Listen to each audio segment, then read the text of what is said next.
بسم اللہ الرحمن الرحیم۔ اللہ سے تعلق کے بغیر یہ دنیا لانتی ہے۔ فرمایا ان ابی ہریرہ ان رسول اللہ صلی اللہ علیہ وسلم قال الا ان الدنیا ملعونۃ ملعون ما فیہا الا ذکر اللہ وما والاہ وعالم او متعلم۔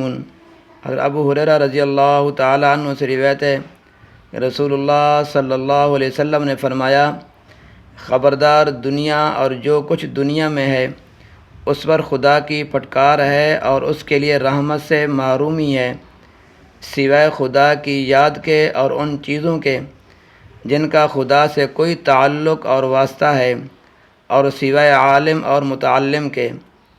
مطلب یہ ہے کہ خدا سے غافل کرنے والی یہ دنیا جس کی طلب اور چاہت میں بہت سے نادان انسان خدا کو اور آخرت کو بھول جاتے ہیں، اپنی حقیقت اور اپنے انجام کے لحاظ سے ایسی ذلیل اور ایسی مردار ہے کہ اللہ کی وسیع رحمت میں بھی اس کے لیے کوئی حصہ نہیں ہے۔ البتہ اس دنیا میں اللہ کی یاد اور جن چیزوں کا اس سے تعلق ہے، خاص کر عالم دین کے عالمین اور متعلمین، سو ان پر اللہ کی رحمت ہے۔ حاصل یہ ہے کہ اس دنیا میں صرف وہی چیزیں اور وہی اعمال اللہ کی رحمت کے لائق ہیں جن کا اللہ تعالیٰ سے اور دین سے کوئی تعلق ہو، خواہ وہ تعلق بلا واسطہ ہو یا بالواسطہ۔ لیکن جو چیزیں اور جو اعمال اور اشغال اللہ سے اور دین سے بالکل بے تعلق ہیں اور دراصل دنیا انہی کا نام ہے، وہ سب اللہ تعالیٰ کی رحمت سے دور اور محروم اور قابل لعنت ہیں۔ انسان کی زندگی اور اللہ کی یاد اور اس کے تعلق سے اور دین کے علم اور اس کے تعلم سے خالی ہے تو وہ رحمت کی مستحق نہیں ہے بلکہ لعنت کے قابل ہے۔